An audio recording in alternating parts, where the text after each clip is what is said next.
Dear students, today we learn consumption and investment functions.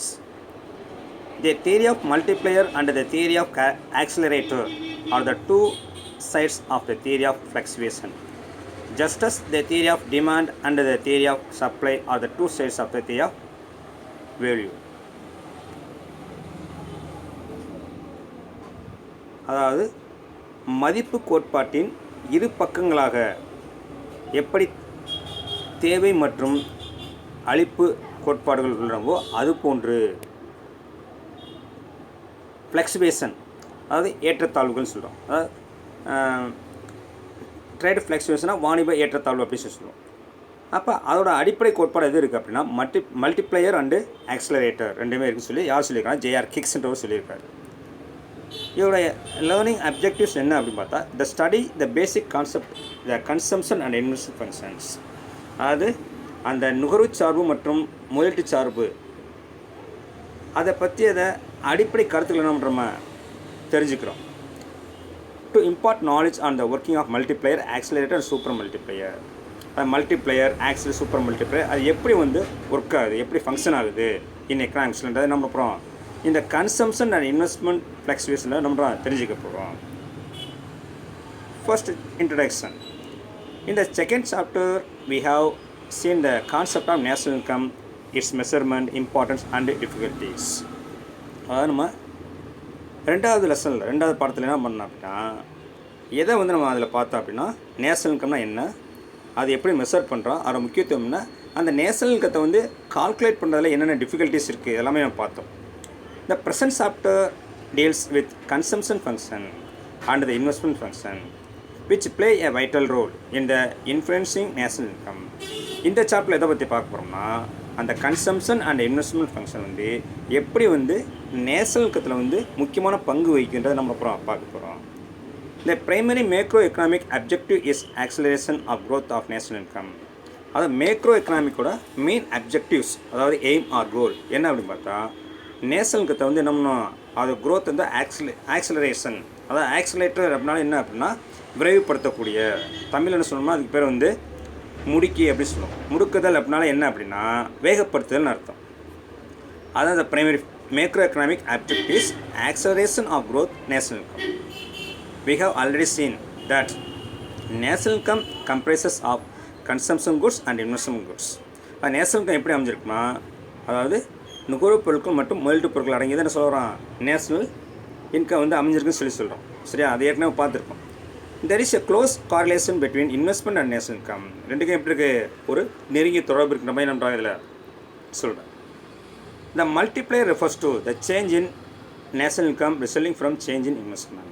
மல்டிப்ளைனால ஆக்சுவலாக என்ன சொல்லுவோம், மல்டிப்ளை எப்படினால என்ன சொன்னோமா பெருக்குதல், அதான் மல்டிப்ளையர் அப்படி சொல்லுவோம். அப்போ மல்டிப்ளையர் எதை ரெஃபர் பண்ணுதுன்னா to change in national income resulting. National income change பண்ணுறனால அதாவது எதனால் ஏற்படுதுன்றாங்க, இன்வெஸ்ட்மெண்ட்டில் ஏற்படுற சேஞ்ச் என்பது நேஷனல் இன்கத்தை சேஞ்ச் பண்ணுற மாதிரி சொல்கிறாங்க. அதாவது multiplier refers to change in national income resulting from change in investment. இன்வெஸ்ட்மெண்ட்டில் ஏற்படக்கூடிய மாற்றத்துலேருந்து என்ன ஏற்படுது, நம்மளோட தேசிய வருமானத்தில் ஏற்படுது மாற்றம் ஏற்படுதுன்னு சொல்கிறதா என்ன சொல்கிறோம் மல்டிப்ளையர் ரெஃபர் பண்ணுது அப்படின்றாங்க. The value of multiplier itself depends on consumption function or marginal propensity to consume அப்படின்னு சொல்கிறோம். அதாவது மல்டிப்ளையரோட வேல்யூ எதை சார்ந்திருக்கு, depends on multiplier itself depends on consumption function, அதை சார்ந்திருக்குன்னு சொல்ல வராங்க. அது நுகர்வு சார்பு. The consumption function is a relationship between consumption expenditure and national income. அதில் அந்த கன்சம்ஷன் ஃபங்க்ஷன் எப்படின்னு சொல்ல வராங்க, அது என்ன சொல்கிறாங்க அப்படின்னா த consumption function is a relationship between அதாவது கன்சம்ஷன் எக்ஸ்பெண்டிச்சர் நுகர்வு செலவுக்கும் தேசிய வருமானத்துக்கு இடையில கூட ஒரு ரிலேஷன்ற மாதிரி நம்ம சொல்கிறத கன்சம்ஷன் ஃபங்க்ஷன் அப்படின்றாங்க. The unspent portion of national income is call saving which becomes investment and that by capital. ஸ்பெண்ட்னா செலவழிக்கிறது, அன்ஸ்பெண்ட்ன்றது செலவழிக்காமல் இருக்கக்கூடிய ஒரு பகுதி தேசிய வருமானத்தை என்ன சொல்கிறோம் சேவிங் அப்படி சொல்கிறோம், சேமிப்பு. இது என்ன ஏற்படுது பின்னாடி இன்வெஸ்ட்மெண்ட் ஆகுது. தென் அந்த இன்வெஸ்ட்மெண்ட் என்ன பண்ணுறோமா கேபிட்டலாக யூஸ் பண்ணிக்கிறோம். Capital one of the factors of production உங்களுக்கு தெரியும். The relationship between consumption expenditure and the capital expenditure is explain by the principle of accelerator. அடுத்து என்ன சொல்கிறாங்க, the relationship between consumption expenditure and capital expenditure இது ரெண்டுக்கும் relationship என்னது explain பண்ணுறது எதன் மூலம் எக்ஸ்பிளைன் பண்ணுறான்? இந்த பிரின்சிபல் ஆஃப் ஆக்சலரேட்டர். ஆல்ரெடி சொல்கிறேன், ஆக்சலரேட்டர் என்ன சொல்லியிருக்கேன் நம்ம, அதாவது வேகப்படுத்தக்கூடிய, விரைவுபடுத்தக்கூடிய.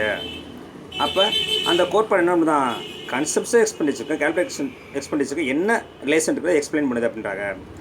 All these variables are close interconnected. இதில் கூட எல்லா மாறிகளும் வேரியபிள்ஸ் சேஞ்ச் ஆகக்கூடிய எல்லா மாறிகளும் என்ன பண்ணுது அப்படின்னா ஒன்றுக்கொண்டு என்ன பண்ணுதான் ரொம்ப நெருங்கிய ஒரு இணைப்பாக காணப்படுதுன்னு சொல்கிறாங்க. இன் திஸ் சாப்டர், அதாவது இந்த சாப்டர் என்ன பார்க்க போகிறோம்? In this chapter one can learn the consumption function, அதாவது நுகர்ச்சார்பு, சைக்காலஜிக்கல் லா ஆஃப் கன்சம்ஷன். அதாவது சொல்கிறாங்க, அதாவது அந்த நுகர்ச்சார்பு இருக்கா இல்லையா, நுகர்வு இருக்கா இல்லையா, அதில் வந்து சைக்காலஜிக்கல் லா ஆஃப் கன்சம்ஷன், அதாவது அந்த மன ரீதியான ஒரு நுகர்வு விதி அப்படின்ற மாதிரி மென்ஷன் பண்ணுறான். அது சைக்காலஜின்றது என்ன சொல்லுவான்? மன ரீதியாக. அடுத்து இன்வெஸ்ட்மெண்ட் ஃபங்க்ஷன், முதலீட்டு சார்பு, multiplier, accelerator and super multiplier என்ன பண்ணுறோம் இந்த சாப்டரில் பார்க்குறோம். இந்த ஃபர்ஸ்ட் ஒன் கன்சம்ஷன் ஃபங்க்ஷன். இப்போ first one meaning of consumption function பார்க்கும்போது ஒரு படம் கொடுத்துருக்காங்க, இன்கம், ஒரு மேன் கொடுத்துருக்காங்க. அவன் என்ன பண்ணுறான்? இன்கம் ஏர்ன் பண்ணுறான், இன்கம் அந்த மனிதன் கைக்கு போகுது, அந்த மனிதன் என்ன பண்ணுறான்? ஸ்பெண்ட் பண்ணுறான். சரி, இதுதான் கன்சம்ஷன் ஃபங்க்ஷன் மாதிரி என்ன மென்ஷன் பண்ணுறாங்க. The consumption function or propensity to consume refers to income consumption relationship. வருமானம் மற்றும் நுகர்வுக்குரிய தொடர்பு தான் நம்மளுது இந்த கன்சம்ஷன் ஃபங்க்ஷன் நம்மளுது நமக்கு எக்ஸ்பிளைன் பண்ணுது, ரெஃபர் பண்ணுதுன்னு சொல்கிறாங்க. It is a functional relationship between two aggregates. அது என்ன பண்ணுறாங்க? இதுக்கு எப்படி ரிலேஷன்ஸ் இருக்குன்னு சொல்லுவாங்க. டூ அக்ரிகேட் என்னது? Total consumption and total gross and total national income சொல்லலாம், கிராஸ் நேஷனல் இன்கம். கிராஸ்னாலே என்னது? டோட்டல் தான் மீனிங். சரியா? இதுக்கு ரெண்டு இடையில் இருக்கிறதா என்ன சொல்லுதான் இந்த ஃபங்க்ஷனல் ரிலேஷன்ஷிப். அதாவது இந்த கன்சம்ஷன் ஃபங்க்ஷன் என்ன பண்ணுது அப்படின்னா functional relationship between two aggregates with total consumption and gross national income. Symbolically the relationship is represented as, இது ஒரு சிம்பாலிக்கல். அதை என்ன பண்ணுறான்? இப்போ நம்ம மேக்ஸ்லாம் சயின்ஸில் பார்த்தா சிம்பிள் கொடுத்துருப்பாங்க. அது மாதிரி என்ன பண்ணுறாங்க? இங்கே எக்கனாமிக்ஸில் சிம்பிள் கொடுத்து சொல்கிறாங்க. C equal to F of Y, where சின்றது கன்சம்ஷன், ஒய்ன்றது இன்கம், எஃப்ன்றது ஃபங்க்ஷன் ஆஃப். சரியா? C equal to function of Y, F of ஒய்ன்றது இந்த function of Y. Thus the consumption function indicates a functional relationship between C and Y. அப்போ consumption function எதை indicate பண்ணுது, நமக்கு எடுத்து காட்டுது அப்படின்னு பார்த்தா, அதாவது சிக்கு ஒய்க்கும் என்ன ஃபங்க்ஷனல் ரிலேஷன்ஷிப் இருக்குது. சின்றது என்ன சொன்னால் கன்சம்ஷன், ஒய்ன்றது income. Where C is a dependent variable, சின்றது சார்ந்திருக்கக்கூடிய மாறி, ஒய் இஸ் இண்டிபெண்டன்ட் வேரியபிள். அதாவது என்ன சொல்கிறாங்க? அது இண்டிபெண்ட், தன்னிச்சையான ஒரு மாறின்ற மாதிரி. இஸ் டிபெண்டன்ட், அது independent. That is c is determine by y. அப்போ சியை வந்து எதை டிட்டர்மின் பண்ணுது அப்படின்னா ஒய் தான் நம்ம சியை டிட்டர்மின் பண்ணுது அப்படின்றாங்க. This relation is based on the ceteris paribus, அதாவது அதர் திங்ஸ் பீங் சேம் அப்படின்னு சொல்கிறாங்க. அதாவது எப்படி இருக்குது அப்படின்னா அனைத்துமே எப்படி இருக்குது? ஒரே மாதிரி இருக்கிற மாதிரி அப்படின்னு சொல்கிறாங்க. அதான் அந்த ceteris paribus அப்படின்றாங்க. அதாவது இது ஒரு அசம்ஷன் ஏற்கனவே உங்களுக்கு சொல்லியிருக்கேன் கிளாஸில். என்ன அப்படின்னா அசியூம் பண்ணிக்கிறது, இப்படி தான் இருக்கும் அப்படின்னு அசியூம் பண்ணுறது அசம்ஷன் அப்படின்றோம். As only income consumption relationship is considered and all possible influences on consumption are held constant. அது என்ன சொல்கிறாங்க? as only income consumption relation is considered, எடுத்துக்கிற கணக்கில் அதை கருதுறான். எப்படி? and all possible influence on consumption are held constant அந்த நிலையாக இருக்கிற மாதிரி மென்ஷன் பண்ணுறான். In fact, consumption function is a schedule of the various amounts of consumption expenditure corresponding to different levels of income. இங்கே ஒரு ஷெடியூல் கொடுத்துருக்காங்க. இது ஒரு என்னது? ஒரு இமேஜினரி தான். சரியா? ஒரு கற்பனை தான். ஏ ஹைப்போதெட்டிக்கல் கன்சம்ஷன் ஷெடியூல். ஹைப்போதெட்டிக்கல்னால என்னது? அதான் அசியூம் பண்ணிக்கிறதா, அனுமானிக்கிறது அப்படின்னு சொல்ல முடியாது தான். Is given table 1. இதில் வந்து என்ன பண்ணியிருக்காங்கன்னா இன்கம், கன்சம்ஷன், சேவிங். இன்கம் இருக்க சிம்பிள் வந்து ஒய், கன்சம்ஷன் சி, சேவிங்ஸ் வந்து எஸ். ஃபஸ்ட்டு பார்க்கும்போது 0 இருக்குது இன்கம், கன்சம்ஷன் 20 இருக்குது, சேவிங்ஸ் வந்து -20. தென் 60 இருக்கும்போது இன்கம் இருக்கும்போது கன்சம்ஷன் 70 ஆகுது, அப்போ -10. அது இன்கத்தை காட்டில் என்ன பண்ணுறாங்க? கன்சம்ஷன் அதிகமாக பண்ணியிருக்கான், அப்போ சேவிங்ஸ் கிடையாது. தென் இன்கம் 120 இருக்கும்போது கன்சம்ஷன் 120, 0 சேவிங்ஸ். அடுத்து இன்கம் வந்து 180, கன்சம்ஷன் 170, 10 என்ன பண்ணுறான்? சேவிங்ஸ் பண்ணுறான். அடுத்து 240 இருக்கும்போது 220, 20 சேவிங் பண்ணுறான். 300 இருக்கும்போது 270 என்ன பண்ணுறான்? செலவு பண்ணுறான். சரியா? கன்சம்ஷன் செலவு பண்ணுறான், அப்போ 30 சேவிங் பண்ணுறான். 360 ஆகும்போது 320 என்ன பண்ணுறான்? செலவு பண்ணுறான், 40 சேவிங் பண்ணுறான். இங்கே வந்து நம்மளுக்கு ஒரு சில சம் கொடுத்துருக்காங்க. இந்த சம்ன்றது என்ன பண்ணுறோம் அப்படின்னா நம்ம டோட்டல் என்ன பண்ண போகிறோம்? நம்ம லெசன் முடிகிற டயத்தில் நம்ம பண்ணுறோம் சம்மெலாம் என்ன பண்ண போகிறோம்? நம்ம 1 by 1 நம்ம பண்ணுறோம் போர்டில் ஒர்க் அவுட் பண்ண போகிறோம். நெக்ஸ்ட் என்ன பார்க்க போகிறோம்னா என்ன சொல்லியிருக்காங்க பாருங்கள். இந்த above table shows that consumption is an increasing function of income. அது கன்சம்ஷன், அதாவது அந்த எபோட் டேபிள் எதை ஷோ பண்ணுது, நமக்கு என்ன இண்டிகேட் பண்ணுது அப்படின்னு பார்த்தா consumption is an increasing function of income. அதாவது அந்த இன்கம் இன்க்ரீஸ் ஆக கூட, இன்கம் இருக்கா இல்லையா, வருமானம் இருக்கா இல்லையா, அதோட இன்க்ரீசிங் ஃபங்க்ஷன் எப்படி வந்து அது அதிகரிக்கின்றதை நமக்கு எடுத்து காமிக்குது அப்படின்னு சொல்கிறாங்க consumption. Because consumption expenditure increases with increase in income.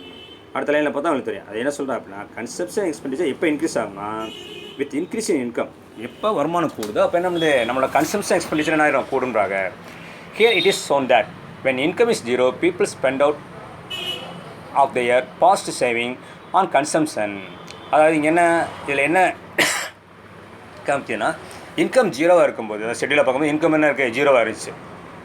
அப்போ நமக்கு என்ன தெரியுது அப்படின்னு பார்த்தா people spend out their past saving on consumption. அதாவது தன்னோட நுகர்வுக்காக, கன்சம்ஷனுக்காக என்ன பண்ணுறான், தன்னோட பாஸ்ட் சேவிங்ஸை நான் ஏற்கனவே வந்து என்ன பண்ணுறான், சேவ் பண்ணி வச்சுருப்பான் அமௌண்ட்டு, அதை என்ன பண்ணுறான், ஸ்பெண்ட் பண்ணுறான். ஸ்பெண்ட் மீன்ஸ் செலவு பண்ணுறான். Because they must eat in order to live. அது அட்டானமஸ் கன்சம்ஷன். அதாவது ஏன்னா அப்போ தான் உயிரோடு இருக்க முடியும்.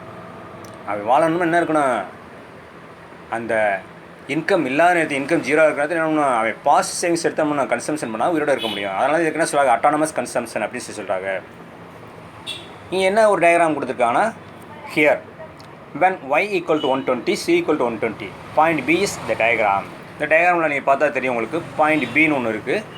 அந்த ரெட் அண்டு ப்ளூ லைன் என்ன பண்ணுது, ரெண்டு இன்டர்செக்ட் கட்டாகிற இடத்துல என்ன இருக்குது, பின்னு ஒன்று ஒரு பாயிண்ட் இருக்குது. அங்கே என்ன இருக்குது அப்படின்னா கன்சம்ஷனும் இன்கம் எப்படி இருக்குது, 120 120 இருக்குது. வேன் இன்கம் வந்து 180 ஆகும்போது கன்சம்ஷன் 170 ஆகுது. அதை லைனை வச்சு நீ பார்க்கணும், சரியா. அந்த சி லைன் கன்சம்ஷன் லைன், ஒயின்றது அந்த சி ஈக்குவல் டு ஒயின்றது என்ன இன்கம் லைன் மென்ஷன் பண்ணுறாங்க இடத்துல. அப்போ அங்கே என்ன இருக்குது பார்த்தா 170 தான் ஆகுங்க. அதாவது அந்த லைன், அதாவது கன்சம்ஷன் லைன்லேயே பார்க்கும்போது என்ன பண்ணுது அப்படின்னா 180 இருக்கும்போது என்ன பண்ணுதுங்க, நமக்கு 170 தான் வருது. இது அவனோட சேவிங்ஸ். இன்கம் வந்து 180, பட் வந்து கன்சம்ஷன் எவ்வளோ பண்ணியிருக்கான், 170 தான் பண்ணியிருக்கான். அப்போ எஸ்ன்றது என்னது, saving. Point S is the diagram. If y increases to 360, consumption அளவுக்கு 320, அப்போ சேவிங்ஸ் எவ்வளோ வருது, 40. இந்த diagram income is measured horizontally and consumption is measured vertically. அது ஹரிஜாண்டல், அதாவது OXல வந்து என்ன பண்ணுறாங்க, இன்கம்மு அண்டு வெர்டிக்கல் ஆக்சிஸ் சொல்கிறோமா இல்லையா, அதில் எதை மென்ஷன் பண்ணிக்கிறான், சாரி இன்கம் வந்து எதில் மென்ஷன் பண்ணிக்கிறான்னா ஹரிஜாண்டல் OXலையும், OYல வந்து கன்சம்ஷன் பண்ணுறான் மெஷர் பண்ணிக்கிறான். இன் 45 லைன் அட் ஆல் லெவல்ஸ், எல்லா லெவலில் இருக்குது அந்த 45 டிகிரி தான் நம்ம இந்த இடத்துல நம்ம எடுத்துக்கிறோம். Income and consumption R equal. அந்த லெவலில் இருக்குது இன்கம் கன்சம்ஷன் எப்படி தான் இருக்கும், ஈக்குவலாக இருக்கும் மென்ஷன் பண்ணுறாங்க. It is a linear consumption function based on the assumption. அதாவது அதோட அசியூம் சொன்னமாதிரி ஏற்கனவே அந்த கெஸ் பண்ண பாயிண்ட் வச்சு நம்மது இந்த கன்சம்ஷன் ஃபங்க்ஷன் நம்மது செயல்படுது அப்படின்னு சொல்கிறாங்க. That consumption changes by the same amount as does income. சரியா, அதாவது அந்த இன்கம் என்ன ஏற்படுதோ அந்த அளவுக்கு நம்மது கன்சம்ஷன் சேஞ்ச் ஆகுது, அதே அளவில் அதே அமௌண்ட்டில் அப்படின்னு மென்ஷன் பண்ணுறாங்க. This consumption function measures not only the amount spent on consumption but also the amount saved. அதாவது கன்சம்ஷன் செலவழிக்க மட்டும் இதில் எடுக்கல, எவ்வளோ அமௌண்ட் சேவ் பண்ணுறது என்ன தான் இந்த கன்சம்ஷன் ஃபங்க்ஷன் வந்து நமக்கு இண்டிகேட் பண்ணுது. This is because the propensity to save is merely the propensity not to consume. அதாவது என்ன அப்படி சொல்லலாம், அதாவது propensity to saveனது சேமிப்பு விருப்பம், சேமிப்பு நாட்டம், சரியா. அது கன்சியூம்க்கு எப்படி இருக்காது, ஈக்குவலாக இருக்காதுன்ற மாதிரி சொல்ல வராங்க, சரியா. த 45 degree line May therefore be recorded as a zero saving line and the shape and position of C curve indicate the division of income between consumption and saving. அதாவது கன்சம்ஷன் சேவிங் என்னது, அதோட டிவிஷன் என்னது நமக்கு இந்த இடத்துல indicate பண்ணுது அந்த C curve. Next இந்த technical attribute of the consumption function பார்க்கும்போது ஆவரேஜ் அண்ட் மார்ஜின் கொடுத்துருக்காங்க. டோட்டல் இன்கம், அடுத்து இன்கம் இன்க்ரீஸ் ஆகும்போது என்ன பண்ணுறான் அது மென்ஷன் பண்ணியிருக்காங்க. இப்போ ஆவரேஜ் ப்ரொபன்சிட்டி டு கன்சியூம் வந்து 70%, மார்ஜினல் ப்ரொபன்சிட்டி டு கன்சியூம் வந்து 25% தான் அப்படின்னு சொல்லலாம். ஆவரேஜ்னா சராசரி. இது பார்க்க போகிறோம் ஆவரேஜ் ப்ரொபன்சிட்டி டூ அப்படின்னா என்ன அப்படின்னு பார்க்க போகிறோம். இந்த ஆவரேஜ் ப்ரொபன்சிட்டி டூ அப்படின்னு பார்க்கும்போது என்ன, கன்சியூம் ஈக்குவல் டு C/Y. சின்றது கன்சம்ஷன், ஒய்ன்றது இன்கம், உனக்கு தெரியும் எல்லாமே. இந்த மார்ஜினல் ப்ரொபன்சிட்டி டு கன்சியூம், மார்ஜினல்னால் இறுதியாக செய்யப்பட்ட, அது வந்து சராசரி நுகர்வு நாட்டம், சரி, சராசரி விருப்பம். இது என்ன சொல்கிறான், இறுதிநிலை விருப்பம் அப்படின்றான். அப்போ கன்சம்ஷன் ஈக்குவல் டெல்டா C/ΔY. டெல்டானாலே ஸ்மால் சேஞ்சுன்னு அர்த்தம், சரியா. இந்த average propensity to save. First பார்த்தது வந்து the average propensity to consume. Second பார்த்து மார்ஜினல் ப்ரொபன்சிட்டி டு கன்சியூம். இப்போ தேர்ட் பார்க்குறது the average propensity to save. அப்போ எஸ் பை ஒய், எஸ்ன்றது சேவிங், ஒய்ன்றது இன்கம். அதிலே என்ன பண்ணுறோம், இந்த மார்ஜினல் ப்ரொபன்சிட்டி டு சேவ்ன்றது delta S by delta Y. டெல்டான்றது ஏற்கனவே சொல்லியிருக்கேன், ஸ்மால் சேஞ்ச் அப்படின்னு சொல்லுவாங்க. இப்போ இதை எக்ஸ்பிளைன் பண்ணிக்காக the average propensity to consume அப்படின்னா என்ன பார்த்தா, the average propensity to consume is the ratio of consumption expenditure to any particular level of income. சரியா, நம்ம எந்த அளவுக்கு வந்து நம்மளோட வருமானம் இருக்கோ அந்த அளவுக்கு என்ன பண்ணுறோம், கன்சம்ஷன் எக்ஸ்பெண்டிச்சர் என்ன விதத்தில் எந்த ரேஷியோவில் பண்ணுறது என்ன வந்து மென்ஷன் பண்ணுறது என்ன சொல்கிறோம், ஆவரேஜ் ப்ரொபன்சிட்டி டு கன்சியூம் அப்படின்றோம். Algebraically it may be expressed as. சரியா, அந்த அல்ஜிப்ரா பேஸ் பண்ணி சொல்லும்போது எப்படி சொல்கிறோம் அப்படின்னா, APC equal to C by Y. ஏபிசின்னா average propensity to consume equal எதுக்கு இருக்கான், C by Y, consumption by இன்கத்துக்கு. அதான் கீழே வருதா, வேறு சின்றது கன்சம்ஷன், ஒய்ன்றது இன்கம். நெக்ஸ்ட் வந்து மார்ஜினல் ப்ரொபன்சிட்டி டு கன்சியூம்னா என்ன பார்த்தா, maybe defined as the ratio of change in consumption to change in income. எவ்வளோ வருமான மாற்றம் ஏற்படுதோ அந்தளவுக்கு என்ன ஏற்படுது, கன்சம்ஷனில் எவ்வளோ சேஞ்ச் ஆகுன்றதோட ரேஷியோ என்ன பண்ணுது, இந்த marginal propensity to consume define பண்ணுது. இதே வந்து அல்ஜிப்ரைக்கலி வந்து நம்ம இது பண்ணும்போது it may be expressed as எப்படி சொல்கிறோம், எம்பிசின்றது உனக்கு தெரியும், marginal propensity to consume equal delta C by delta Y. Delta சின்றது change in consumption, delta Y change in income. அதான் ஸ்மால் சேஞ்ச் உங்களுக்கு ஆல்ரெடி சொன்னேன் டெல்டாலாம். MP is positive but less than unity. MPC எப்படி இருக்குமா, பாசிட்டிவ் நேர்மறையாக தான் இருக்கும், ஆனால் லெஸ் தென் யூனிட்டி, அதாவது அந்த என்ன சொல்லுவோம், ஒன்றுக்கு குறைவு இல்லாமல் இருக்கின்ற வராங்க, பட் லெஸ் தென் யூனிட்டி. சரியா, அது குறைவாக இருக்காத மாதிரி மென்ஷன் பண்ணுறாங்க, பட் லெஸ் தென் யூனிட்டி.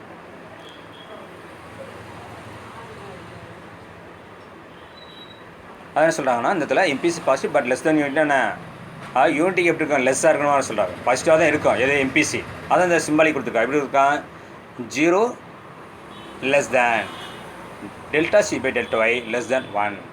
அடுத்து த ஆவரேஜ் ப்ரொபன்சிட்டி டு சேவ்னா என்ன நம்பரு, the average propensity to save is the ratio of saving and income. Saving and இன்கத்துக்கு என்ன ரேஷியோ இருக்கோ அதை என்ன சொல்கிறோம், ஆவரேஜ் ப்ரொபன்சிட்டி டு சேவ் அப்படி சொல்கிறோம். அதுக்கு சிம்பிள் கொடுத்துருக்கா, எப்படி இருக்கா, APS equal to S by Y. APS quotient obtained by dividing the total saving by the total income. சரியா, டோட்டல் சேவிங் வந்து டோட்டல் இன்கத்தால் டிவைட் பண்ணிட்டா நமக்கு என்ன கிடச்சிரும், ஏபிஎஸ் கிடச்சிருன்றாங்க. அப்போ APS equal to S by Y கொடுத்துருக்காங்க. In other words it is the ratio of total saving to the total income. Total இன்கத்துக்கு டோட்டல் சேவிங் உள்ள ரேஷியோ என்னது, இந்த APS. It can be expressed algebraically in the form of equation. That's சொல்லிட்டு already. S does saving, Y does income. Next, marginal propensity to save, MPS. Marginal propensity to save is the ratio of change in saving to a change in income. என்ன சொல்கிறாங்க, இறுதிநிலை நுகர்வு நாட்டம், இறுதிநிலை சேமிப்பு நாட்டம். சரியா, அப்படின்னா என்னென்னா the ratio of change in saving to a change in income. வருமானம் எவ்வளோ மாற்றம் ஏற்படுதோ அதே விதத்தில் என்ன இருக்கும், சேவிங்லேயும் சேஞ்சஸ் இருக்கும். அதை எதை மென்ஷன் அதுதான் இது மார்ஜினல் ப்ரொபன்சிட்டி டு சேவ் அப்படின்றாங்க. MPS is obtained by dividing change in savings by change in income. It can be expressed algebraically as MPS equal to delta S by delta Y. Delta S change in saving, delta Y change in income. Since MPC plus MPS equal to 1. MPS equal to 1 minus MPS equal to 1 minus MPC and MPC equal to 1 minus MPS. இதெல்லாம் வந்து என்னது some அந்த அல்ஜிப்ரைக்கலி சொன்ன மாதிரி formula மாதிரி. Generally the average அதாவது சொன்னது that is APC is express in percentage and the MPC in fraction. அது பெர்சன்டேஜ்லேயும் இதில் என்ன பண்ணுறோம், பின்னத்துலேயும் சொல்கிறாங்க, ஃப்ராக்ஷன்லேயும் சொல்கிறாங்க. Table 2 calculation of APC, MPC, APS and MPS. இதில் இன்கம் கன்சம்ஷன் கொடுத்துருக்காங்க, APC, APS, MPC and MPS எல்லாம் கொடுத்துருக்காங்க. Average propensity to consume, average propensity to save, marginal propensity to consume, margin propensity to save and margin average propensity to save இது எல்லாமே கொடுத்துருக்காங்க. அந்த formula எல்லாமே கொடுத்துருக்காங்க. இப்போ 120 இன்கம் இருக்கும்போது கன்சம்ஷன் 120. அப்போ ஏபிசி என்ன கொடுத்துருக்காங்க அப்படின்னா 100 = 100% இருக்குது 1/, சரியா? அதனால் வந்து ஆவரேஜ் ப்ரொபென்சிட்டி டு சேவ் வந்து எனக்கு 0 தான், ஏன்னா சேவிங்ஸே இல்லைங்க. அதேமாதிரி எம்பிசி கிடையாது, எம்பிஎஸும் கிடையாது. எப்போ இன்கம் வந்து 120 ஆகும்போது. அடுத்து இன்கம் 180 ஆகும்போது கன்சம்ஷன் 170. அப்போ என்ன ஏற்படுது அப்படின்னா 100 = 94. அடுத்து வந்து 10/, அப்போ அந்த 180 170 டிஃப்ரெண்ட் வந்து பார்க்கும்போது என்ன பண்ணுவோம், அதாவது நம்மளோட S/Y சேவிங்ஸ் வந்து என்ன பார்க்கணும் அப்படின்னா என்ன பண்ணுறோமா, அந்த இன்கத்தையும் நம்ம இன்கம் எவ்வளோ வந்திருக்குன்னு பார்க்குறோம், சரியா? ஃபஸ்ட்டு வந்து 180 வந்திருக்கு, கன்சம்ஷன் எவ்வளோ பண்ணுறான் 170 பண்ணுறான். அப்போ 10 தான் என்னது அவனுக்கு சேவிங்ஸாக இருக்குது. அப்போ 10/180 = 100%, 100 கொடுத்துருக்காரு. எம்பிசி அது 50/60 = 0.83. இங்கே எம்பிஎஸ் வந்து 0.17. இதெல்லாம் சம் வரும்போது நம்ம என்ன பண்ணுறோம், ஃபுல் டீட்டெயிலாக பார்க்க போகிறோம். ஓகே, அடுத்து வந்து கெய்ன்ஸ் சைக்காலஜிக்கல் லா ஆஃப் கன்சம்ஷன்றதை நெக்ஸ்ட் கிளாஸில் பார்க்க போகிறோம். That's all.